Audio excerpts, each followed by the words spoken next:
Chris Godinez, licensed professional counselor, also the host of We Need to Talk on every Sunday at noon.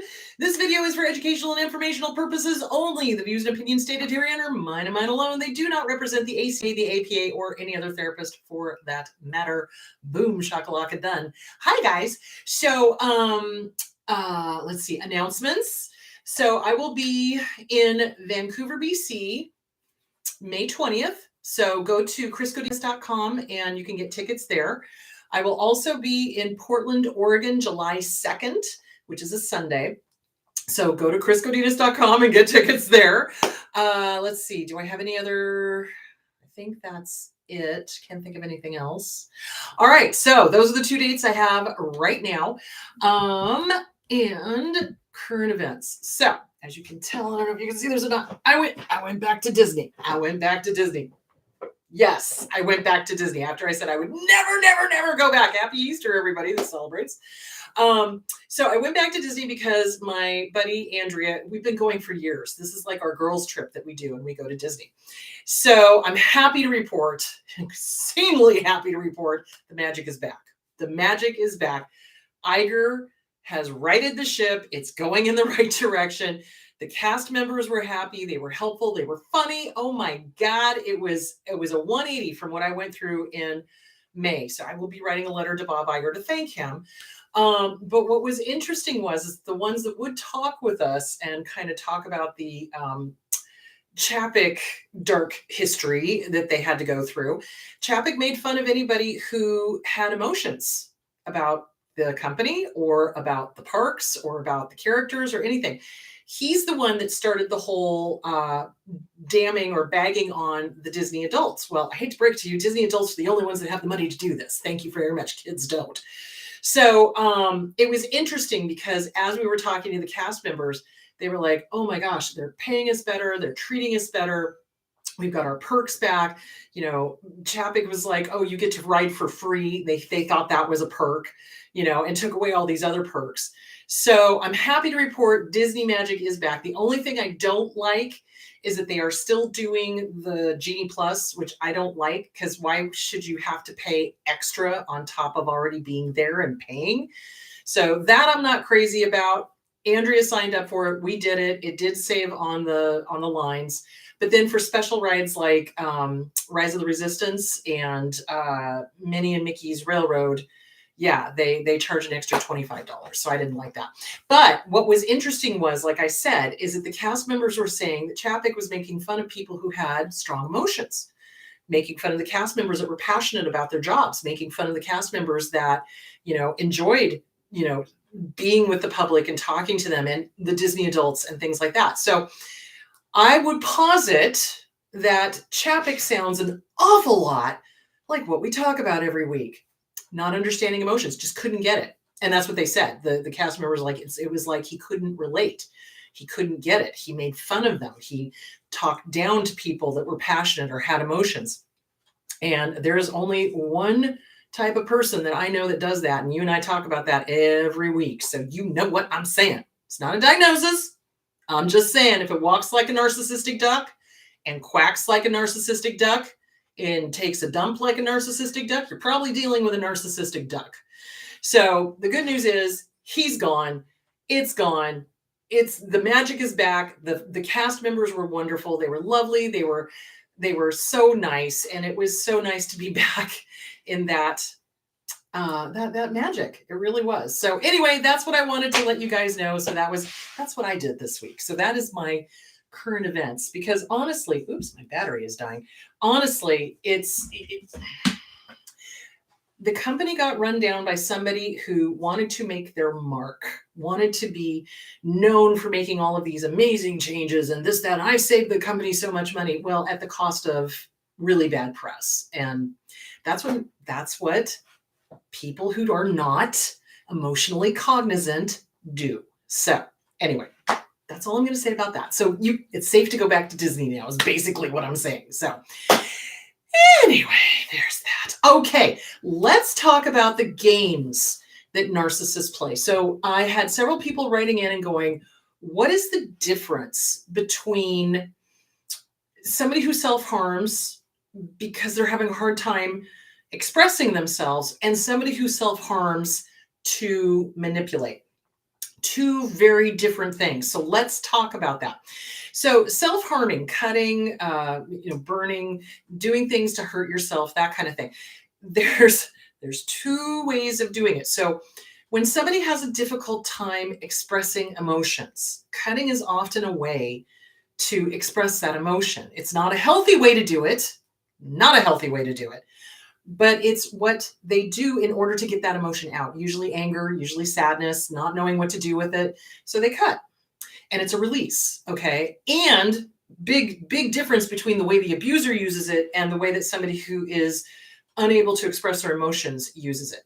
So someone who cuts and is unable to express their emotions, if you ask them why they cut, very often they're like, I don't know, because they have a hard time expressing what they're feeling. And so this is a way of helping them feel. It's also a way to feel alive for them. Okay. If there's a lot of trauma, this is a way for them to feel alive. Okay. Not a healthy way, not a healthy way. So with cutters that are doing it to feel, they often, if you ask them point blank, why did you do that? I don't know. Or they have a hard time articulating, and it's because they have a hard time articulating is why they cut, so that they can feel and they can get it out. Okay. With abusers, let's be 110% clear.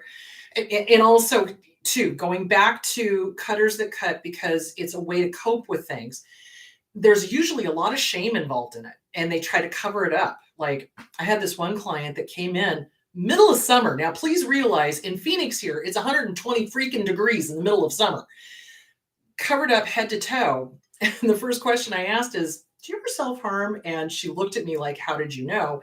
And I'm like, you're covered head to toe and it's 120 degrees outside.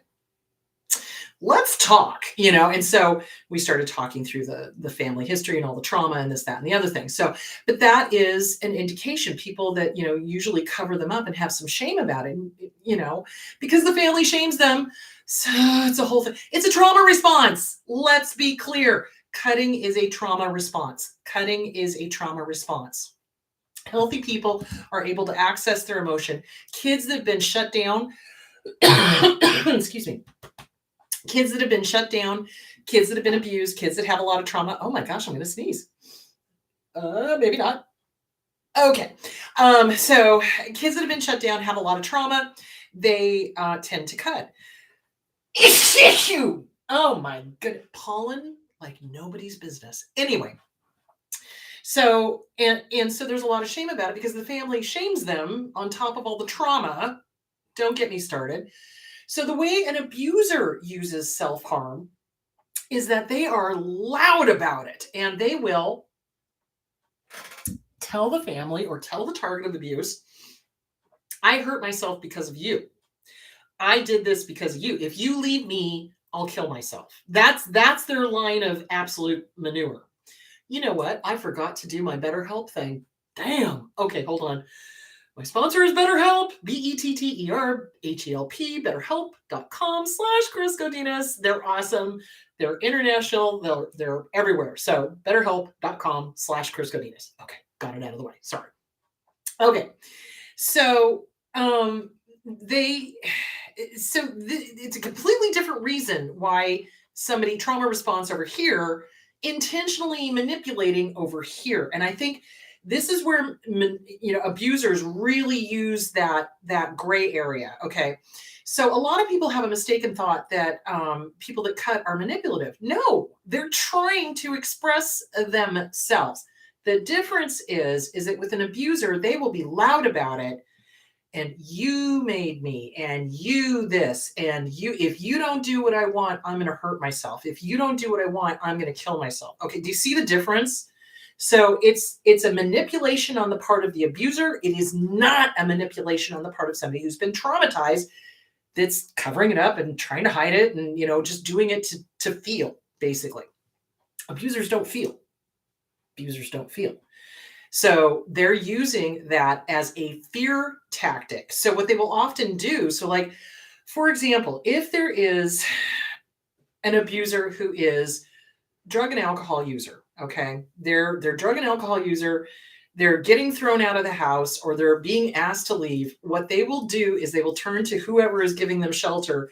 If you throw me out on the streets, I'm going to kill myself, because they're using that guilt, fear, obligation, guilt, fear, obligation, guilt on the parent, on the sibling, on the friend, on whoever is giving them shelter at that time, because basically they've worn out their welcome. They've, broken every rule, stolen things, et cetera, et cetera, et cetera. And so the parent, the family, the siblings, the friends, whoever says, okay, you have to leave. Here's your date. Well, if you throw me out, I'm going to hurt myself. That's a manipulation. That's a threat. That's an ultimatum. Anybody who gives you threats or ultimatums, hail to the no. That is a manipulation. 110%. So that is one of the games that they play, is that if you don't do what I want you to do, if you don't, take care of me, if you don't do this, if you don't do that, I'll hurt myself. Way different than a trauma response cutter. Okay. Huge difference. So, okay. All right. Oh, and I also wanted to say, in July, I'm going to have Tara Cote on, and she is a master at, she does tattooing to cover scars and things like that. So we're going to talk more about that in July, because I want her to come on and explain how that is done, because people don't want to have those scars. So we're going to talk about that. It's not tattooing. It's like I don't know. She'll explain it anyway. So, okay. So yes, narcissists threaten suicide. I just saw that pop up. I'm going to answer that right now. Yes, they threaten suicide. It's a manipulation. Now, they will do superficial gestures. So let's be very clear here. They will cut themselves and say, oh, I tried to kill myself. But I can guarantee you it's a superficial wound. I can guarantee you it would not have led to death. I can guarantee you. So they do things so that they are either found or that it's superficial. So, and they'll let tons of people know, I am now going to kill myself, kind of thing. Usually with narcissists, it's when they have borderline on board as well. But let's be very clear. This is not a trauma response. This is them being manipulative, okay? Because you're not doing what they want you to do. Do you see the difference? Do you see the difference? Now, if somebody is saying, I'm depressed, I'm this, and I just don't want to be here, get them help. Get them help. Get them to a suicide hotline. Get them to a therapist. Get them to a DBT therapist, a CBT therapist, any therapist. Get them to a therapist. But if somebody is doing it as a manipulation, do what I want or I'm going to kill myself, that's intentional. That's a manipulation. Their gestures tend to be superficial. They're not, or they do it so that they can be found. So, it's not real. It's a manipulation. Fear, obligation, guilt. Do what I want or I'll kill myself. That's what abusers do. So I wanted to address that. There's two very different cutters, okay? Cutters who come from trauma. It's a trauma response. They generally have a lot of shame about it. They cover it up. They don't want to talk about it. It's a way for them to feel something. Because when this, when you're in a abusive family and they've shut you down, you don't feel anything. And sometimes you're like, do I exist? Because, let me give you an example. When I was in high school and my dad was doing his weirdness in high school, sometimes I would walk down the hallway and go, am I real? Is this real? Do I exist? Is this, because I didn't feel connected. I didn't feel like in my body. I didn't feel, anything really except fear. So yeah, it's a way to feel. Now I never cut because I'm a chicken and I don't like the sight of blood, but I think if it had gone on, I think I probably would have. I seriously, because I was suicidal when I was in high school. I absolutely was. I remember very distinctly one night climbing up onto the slide and looking out and just going, maybe I should just off myself because I can't take this anymore. So yeah. So when you're in an abusive relationship, when you're in an abusive family, you go numb. You absolutely go numb. So cutting is a trauma response. It's a way to feel. It's a way to relieve stress. It's a way to feel anger. It's a way to feel whatever. But unfortunately, it's internalized. So we take it out on ourselves. So if there are any cutters out there, get to a good therapist. Get to a good therapist. Start working the self-esteem workbook, inner child workbook. Really start working the trauma book, CPTSD from Surviving to Thriving, because you don't need to take it out on yourself, and it's okay to feel. And that is the big thing. Feelings are frightening for children and adult children who've had family that just smashed them. It's like if you had an emotion and they made you wrong for it, why would you have an emotion? It wouldn't be safe. So get used to it's okay. It's okay to have emotions. It's okay to feel. You don't need to cut. It's okay. So get to a good trauma therapist to work on that. See, and that's the difference because somebody who is cutting usually recognize this isn't healthy. I need to do something. And then they go get help when it's offered. Whereas with a narcissist, they're not doing it to, feel, they're doing it to manipulate, and they don't go to therapy. And if they do, they'll go 1 to 3 times and then they're peace out and they never come back. So there is that. Okay. All right. Other games that they play. So so the one on cutting I got from Talking About Self-Injury, and this is written by Anthony D. Smith. He's a licensed mental health counselor. And I talked about how, the language of self-injury is if you ask them, they're like, I don't know, or I was stressed, or, that kind of thing. Self-injury is not always suicidal for the ones that it is trauma-based. Okay. So I just wanted to make that clear. Anyway, that was a good article on Psychology Today. All right. Now, games that narcissists play. 3 ways that abusers use verbal abuse to control and derail discussions. So the name of the game basically with abusers is power and control. Power and control. And how do disordered people get power and control? Fear, obligation, guilt. Fear, obligation, guilt. So, all right. So that's why they do the whole I'm going to kill myself if you don't do what I want you to do, etc. Okay, so if you are in a discussion, so this is a game they play when you're in discussions with them. You're trying to point out to them what's going on, okay? First of all, it's never going to work because they're never going to hear it because they're never wrong. So they focus on the right time. Well, now isn't the time to talk about it. Now is not the right time to talk about it. Now is not good. Well, it's never going to be good for them. So that's a game that they play, and they make you feel like eventually there will be a good time, and there never is. So every single time you bring it up, it's, oh, now is not a good time. Now is not a good time. All right. Deriding the repetition. So you bring it up again to them. So what do? They roll their eyes. Oh, not this again. As if you actually had discussed it, which you hadn't, because now is not good. Right? So they roll their eyes. They get nasty. You're bringing this up again? Oh, that's in the past. Well, if it didn't get resolved, it's in the present. But they won't see that because they don't want to discuss it. So they get, what's the word I'm looking for? Snarky. That's one word. But they looking down, nasty, rolling their eyes, contemptuous. They're contempt. They have a lot of contempt. And so how dare you bring this up again, right? Even though it didn't get resolved, how dare you bring this up again? This again? What's wrong with you? This again? So they're kind of flipping the script, which is another game they play. And, well, you're bringing this up again as if it had been resolved, and it hadn't. And that's gaslighting.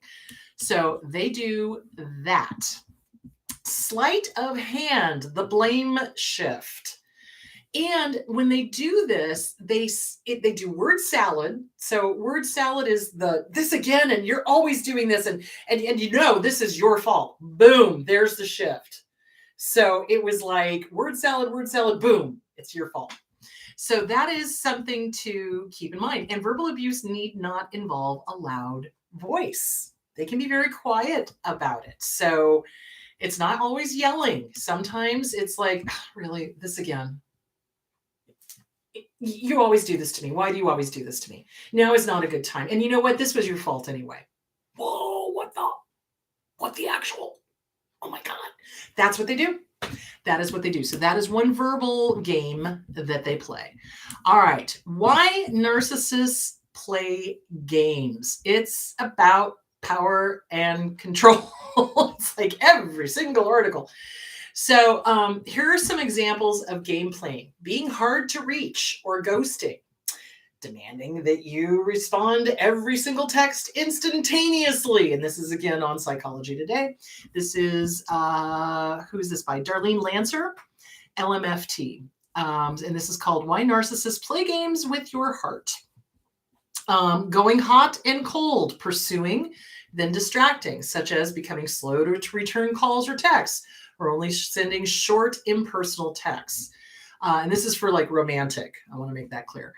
Making promises they can't or don't keep. So future faking. So future faking is huge with their, oh, when we get married, we'll have kids and we'll have this great little cottage with a picket fence and a fireplace and 2 dogs and a cat. And, they future fake. They have no intention of doing that. Or they don't talk about the relationship at all. And they don't want to talk about the relationship at all. They cannot commit. That is something else they do. Lying or being slippery and hard to pin down. That's another game they play.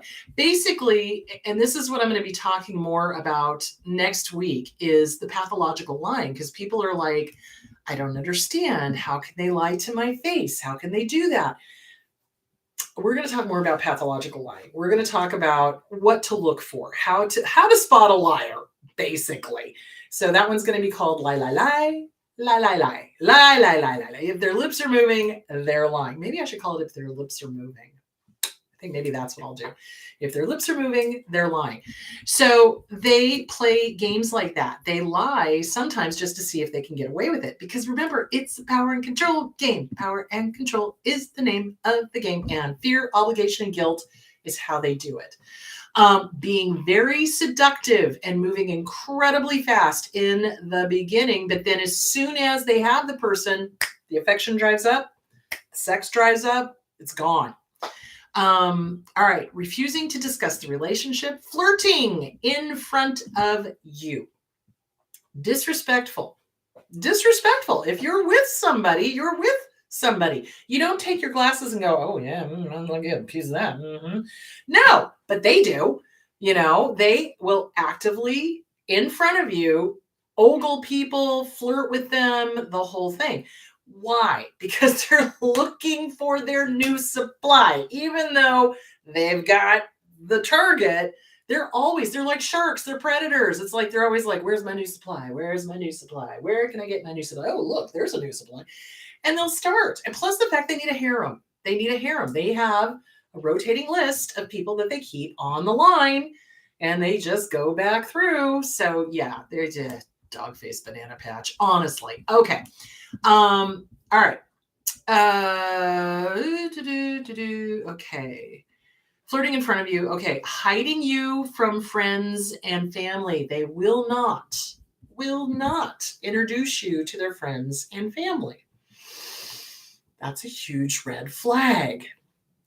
And why? Because they don't want to have to explain who you are, and they don't want to have to explain why they're introducing another person when they've got another person on the line. Do you see where I'm going with this? It's all about smoke and mirrors. It's all about camouflage. And so what they do is they make the target of abuse feel less than. So the target of abuse goes, hey, I'd love to meet your mom and dad. No, I don't think that's a good idea, blah, blah, blah. And then they keep putting it off. And pretty soon the target of abuse is, am I not good enough to meet your mom and dad? What's going on? How come you don't want me to meet your family? How come we never hang out with your friends? Well, you're their dirty little secret, basically. So anybody who is unwilling after a certain amount of time of dating to introduce you to their family and friends, Houston, there's a red flag. There's some sort of game playing going on. So a lot of times these abusers are married, or they've got a girlfriend, or they've got some other supply over here, and they don't want anybody else to know about the little harem that they have going on over here. And this goes for female narcissists as well. So it's not just male narcissists that do this, it's females do this as well. So anyone who's unwilling to introduce you to their family and friends after a good amount of, time, yeah, that's kind of a red flag. It is a red flag. Withholding feelings, not being able to express them, or sex. So stonewalling. So cutting you off, stonewalling.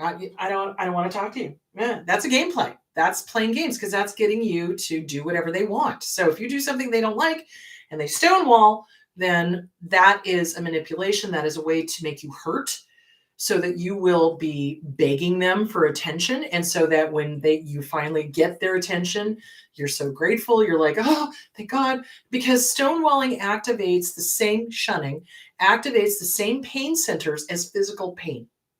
So it feels like being beaten up, basically. Blaming you and playing the victim, that's a game that they play, absolutely 110%. Not being the first to call or text. So they won't, oh man, I cannot tell you the number of times. So narcissists think that they are God. We know this, they seriously do. And they will not call family and friends. Computer. Where's there it is. Okay. So they will not call family and friends, but then what they'll do, and I'm thinking particularly of narcissistic in-laws, is that they will then be angry the next time you see them. Well, you never call me. You never write. You never do this. You guns. That's a game they play.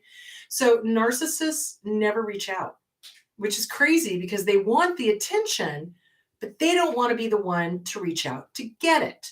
So they will wait until they see you in person and then make you wrong for not calling them. I cannot tell you the number of couples I worked with that had that going on with the in-laws that were narcissists. So yeah, they do the whole, I'm too important to me. Well, why should I call? I actually had one say that. Why should I call? Because the phone line goes both ways last time I checked. Yeah, hoser. You know what I'm saying?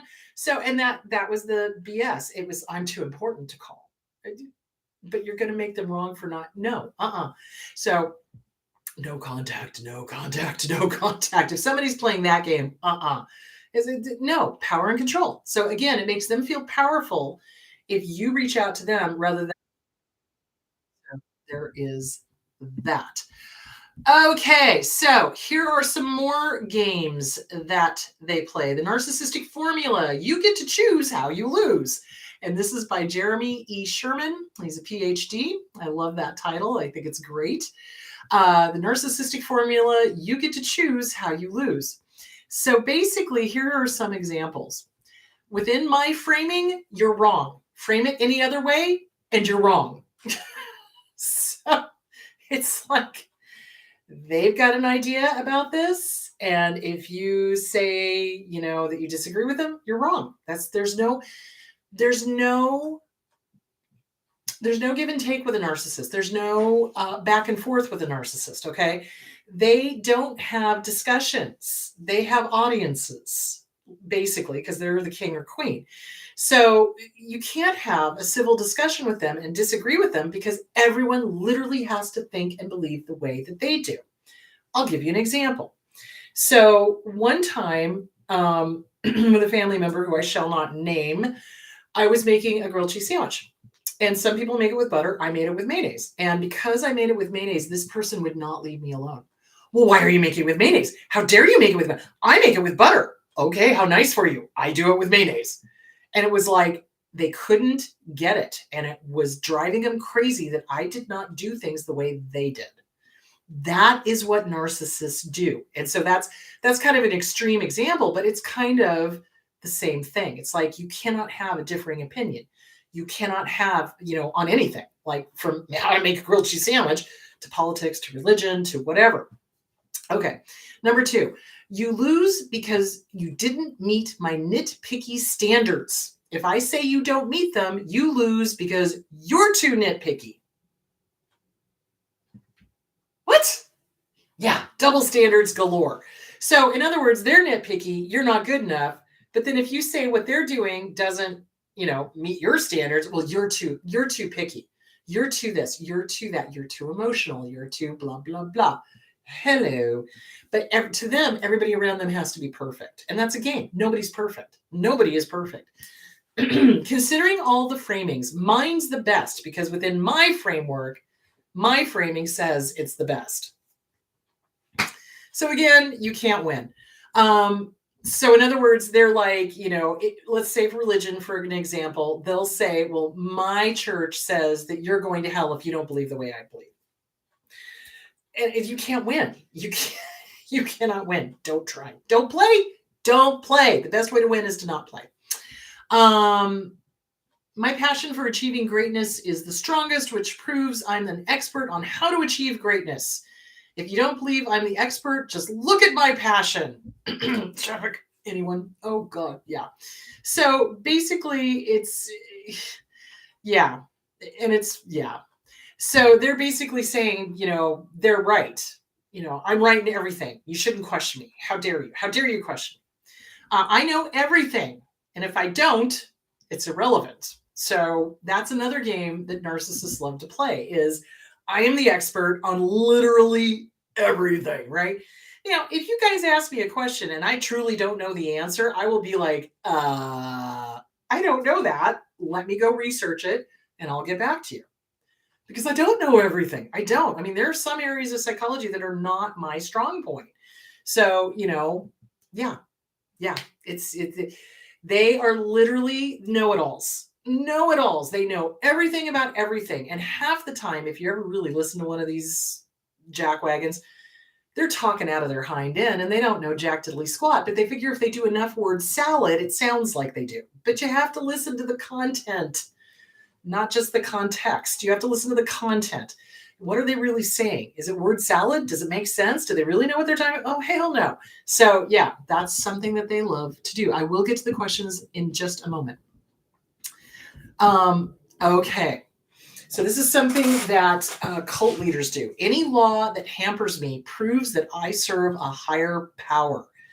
So cult leaders will hide behind religion and use the religion as an excuse to abuse their kids. Spare the rod, spoil the child. I cannot tell you the number of times I heard that when I was a kid. And I cannot tell you the number of times I've heard abuse survivors say that their parents, beat the crap out of them and then said the Bible told them to. Yeah.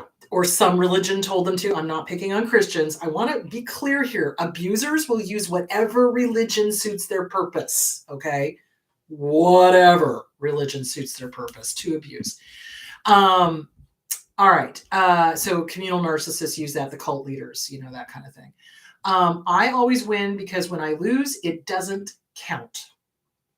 So never play board games with these types. They will, my God, this did not happen to me, but listening to my clients when they were kids, if they had a parent that was narcissistic, if they played a board game, the parent would start cheating in order to win because they couldn't stand losing. Like, I kid you not. Like, narcissists, to them, it is like they cheat at board games. Yes, absolutely. It to them, it absolutely, they have to win, and they will ruin it for the kids and cheat and, upset the table if they don't win and throw the board game around. I mean, the stories. And then people wonder why I loved going to Disney, because I don't have to think for days. That's a wonderful thing. So, yeah, they absolutely are terrible, which is why when I hear that there are good parents out there that play board games with their kids love it and they can't wait to have board game night, that makes me so happy, because that means that the parents are better adjusted, more adjusted, and they know that it's not everything has to be a win, right? So, you win, you lose. That's the way of life. Hello. So, okay, so that I'm almost done with this. Hang on, and then we're going to get to the questions. I always win. And if I lose, I win because I got your attention. So they blow up. They have a fit. They throw things. Whatever. They get to live rent-free in your head. My rash extremism is heroic, and challenging me is rash. So any challenge to them is considered a personal attack by them, and they will twist it, word salad, and then twist it so that it's all your fault. So just keep that in mind. I know exactly what you should do. And if I fail, remember, no one knows anything. So basically that statement is like, I'm absolutely right. I'm absolutely righteous. I know what's best for you. You don't know yourself. I know you better than you know yourself. I cannot tell you how dangerous that statement is. No. Oh, Aloha, Pamela. No, you know yourself better than anybody else because you live with you 24/7, 365, 24/7. You know you better than anybody else. And that includes therapists because you live with yourself. That's why a good therapist meets their client where they are and goes into their what they're experiencing as opposed to let me tell you. No, it's like, I mean, now there are times when you have to be like reality check, but it's like you meet them where they are. And the client knows themselves better than anybody else. The client knows themselves better than anybody else. So when a client comes to me and says, hey, this book isn't working, okay, let's try this one. Because it's not working for her. I'm not going to sit there and be like, read it. It's like, well, let's find one that works, So abusers will come in and say, I know you better than anybody else. I know what you should do. And if it fails, oh, it wasn't my fault. Well, you obviously didn't do it right. What? Those are the mind games that they play so that no matter what happens, you are always wrong. Like, seriously, like they will do that. It's like, I know what you should do. You should do this. You need to do this. You got to go do this. You better go do this. You go do it. It turns into a disaster. Well, it wasn't my fault. You did it wrong. What? It's just like when my dad forced me to go into cosmetology. He was like, well, you need a backup job. Okay, well, I can work as a secretary. I'd rather be doing that. Thank you very much. So, he forced me to go into cosmetology. And, it was like, well, I know what's best for you and And I'm, looking back on it, I should have told him to go stuff it, because that was not best for me. I did not enjoy it. And I had allergies and no. So, yeah, they do that. No, they don't know what's best for you. They don't know you. You know you. You know you. You know you. Trust your gut. Work on trusting your gut. Work on acknowledging, yeah, my gut's telling me something's not right about this. Okay, I'm going to honor that. I'm going to listen to that. That's what's going to keep you safe. So, all right. So those are the games that they play. So I hope that was helpful. All right. Anything else? Any last thoughts on that? So remember, I just want to recap with the self-harm. Generally, again, when it's trauma-based, it's to feel so that they can release stress. And generally, if you ask them, they're like, I don't know, I was stressed. I don't know. They're having a hard time expressing themselves. With an abuser, you did this to me. You made me. You made me. That's their favorite hue and cry. Or if you don't do what I want, I'm going to go hurt myself. If you don't do what I want, I'm going to fill in the blank. They'll also use threats. Let's be very, very clear. If the more antisocial they are, they'll also threaten you. If you don't do what I want, I will hurt you. So believe them. If they make a threat like that, this is the thing about narcissists, psychopaths, Machiavellians, dark triads. They basically tell you what they are going to do or how they are going to manipulate if you are listening to it. But you have to be trained. You have to know that these are games. You have to know that none of this is normal or healthy or whatever. And unfortunately, our society does not teach, this is how these people manipulate. Hang on. Okay, hang on. Now let's get to the questions.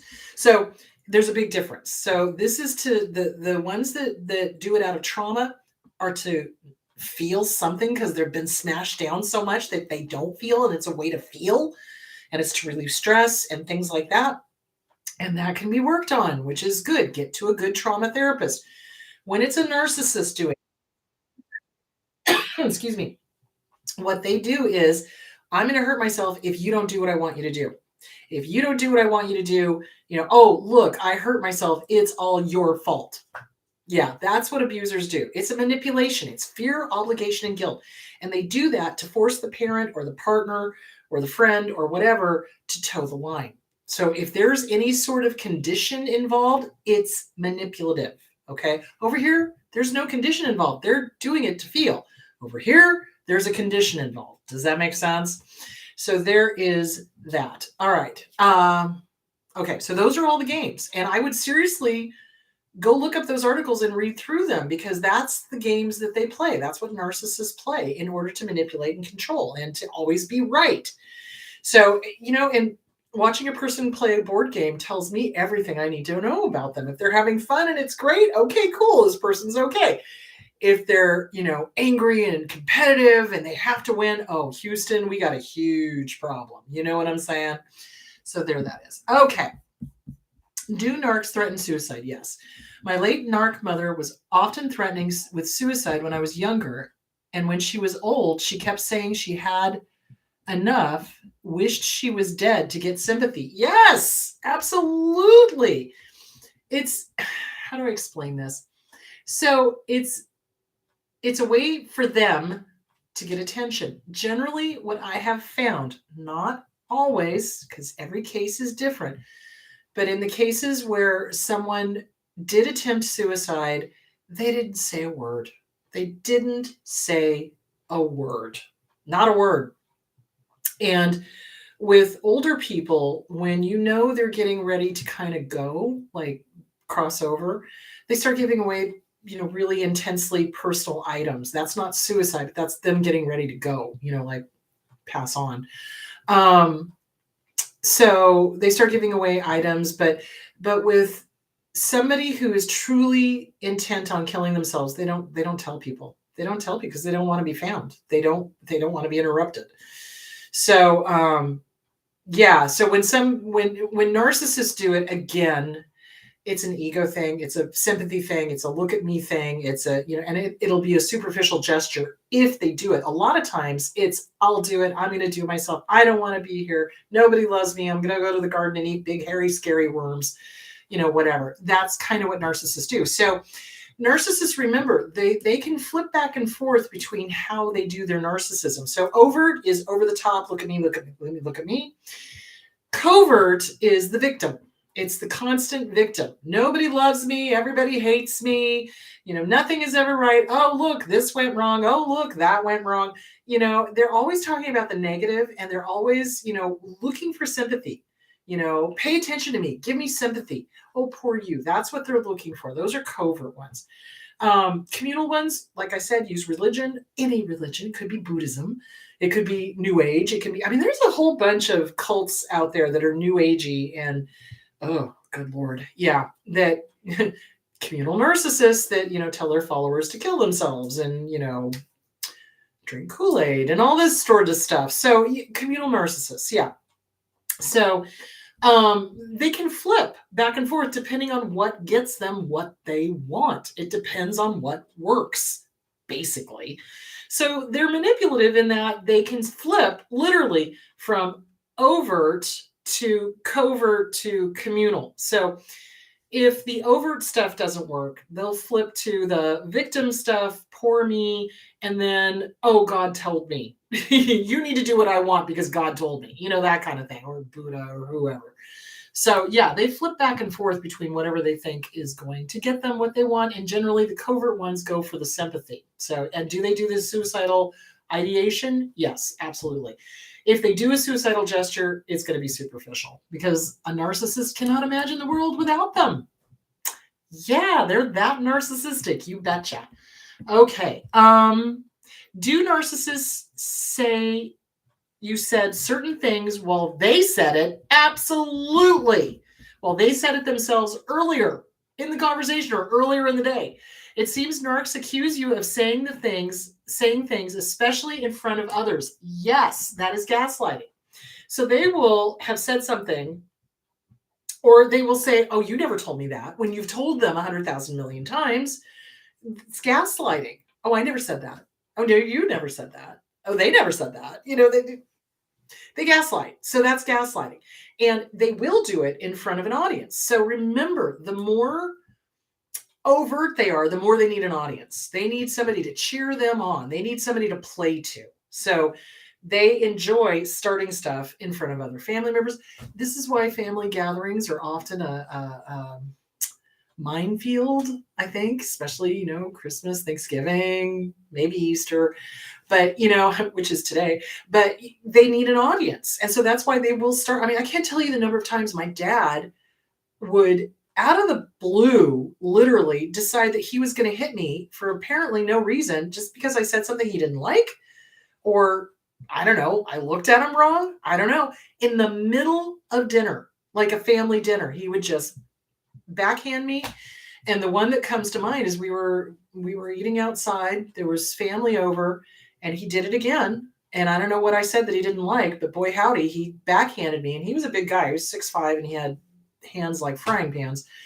And he backhanded me, and I was like, "Yep, I'm done." And I went inside. I got my purse. I got my car keys, and I started to drive off. And my mother threw herself on top of the car. Couldn't get any more dramatic than that. So yeah, they do. They absolutely, they ruin, be clear, they ruin family holidays, they ruin anniversaries, they ruin birthdays, they ruin everything because they can. And they can't stand happiness. They love chaos. We talked about that last week. So yeah, they do that type of thing. You betcha. And they will say things, that's gaslighting. Oh, you never said that. I never said that. They never said that. Blah, blah, blah. I didn't know. Yeah, you did. So yeah, that's gaslighting. And they will go to their graves insisting that you said it when they did. Yeah, absolutely. Absolutely. They accuse, and we're going to talk more about this next week. They accuse people around them, the target of abuse especially, of the very things that they are doing. So that's why they'll, well, no, you said that. I didn't say that horrible thing. You said that horrible thing. Or, I never said that. You said that. Or you said blah, blah, blah when you never did, or I don't remember saying this when they did, or they'll accuse you of having an affair when they're the ones having an affair. So yeah, there's this whole gaslighting thing going on. They basically tell you what they're doing by how they make accusations. You just got to listen and know what to look for. It's like when you get accused of something like that, you're so shocked. You're like, what? No, I'm not. What are you talking about? It doesn't even cross your mind that, hey, they just told you what they're doing. But that's what you got to look for. That's what you got to look for. Okay. All right. And they do need an audience. Absolutely. Okay. Mommy Dearest texted me today with a photo of my narcissistic daughter and granddaughter saying she thought it was me instead of daughter. I've been no contact for 13 years with my mom. Any response or just no? No, if you've been no contact, do not resume contact. So I think we talked about this a couple of weeks ago. They will, out of the blue, send you, hey, miss you. Hey, how are you doing? Hey, I was thinking about you. Oh, here's a picture of you when you were a kid. They will do that in order to get you back in contact with them because you've been no contact for, a decade or more. So they will do things like that. Do not respond. Do not respond. Do not respond. So yeah, they will do that. They absolutely will do that. Okay. All right. Okay. There's a question up there I definitely want to. How to deal with them turning everyone against you. Okay, so that is the smear campaign. I'm going to get to another question in just a minute. That is the smear campaign. So here's the deal. People who are willing to believe the worst of you do not deserve the best of you. So if somebody is willing to believe the abuser and their absolute, you don't need them in your life. You do not need them in your life. I would start working the Self-Esteem Workbook by Glenn Schiraldi. I would start working The Disease to Please by Harriet Breaker. Get your boundaries up. Have your list of deal breakers. And a deal breaker, a real serious deal breaker, is anyone who sides with the abuser is out. Like no second chances. Bye-bye. Bye-bye now. Bye-bye. Okay? You don't need them in your life. So turning everyone against you. If they're turning family members against you, those family members should know who you are. And if they don't, you don't need them. Family is not always blood. Go make your own family. If the family is disordered and they're siding with the abuser, be done. Cut them off. Go no contact. Same thing with friends. Same thing with colleagues. Same thing with whatever. It's like we do not negotiate with terrorists. Okay. If they're willing to believe the worst of you, they certainly don't deserve the best of you. So be done. Let them go. Write an angry letter. Dear family, friends, whoever that went with the abuser, bleep the bleepity bleep bleep out of bleeping bleep you, go pound sand. You don't get to live in my head rent free one more second. Thanks for playing. Have a nice life. And by have a nice life, I mean go pound sand. Trot it out to the barbecue, read it out loud once, burn it, let it go, and work on your self-esteem. Work on your list of deal breakers. No disrespect, no lying, no siding with the abuser, no cheating, no stealing, no gaslighting, no name calling. Those are all huge. Okay. So if somebody is willing to believe the worst of you, they don't get the best of you. There you go. All right. Is learned helplessness a game? Abso-freaking-lutely. Not being able to do anything themselves. Yes. Oh my God. Oh, thank you, Sarah. Yes, it is absolutely a game. Absolutely. Hold on.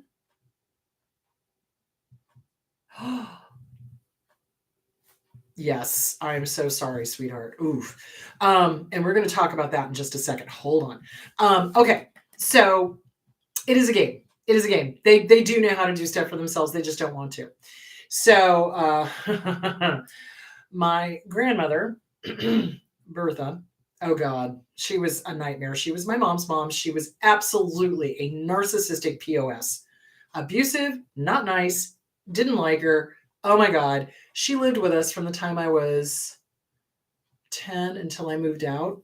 So she would constantly play the victim, constantly.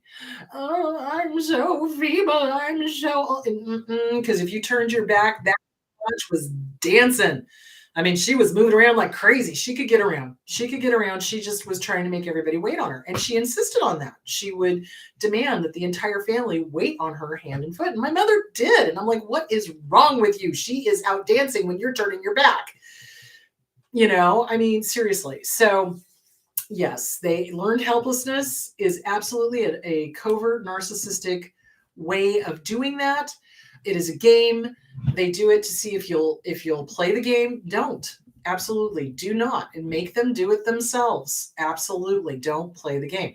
So something that got brought up is they do take away everything, every relationship. The dog, the cat, the youngest brother, the youngest sister, the oldest sister, they take it away. Absolutely. They want us to be isolated so that we depend on them and them alone, or so that we're miserable. They are miserable people. They're evil, 110%.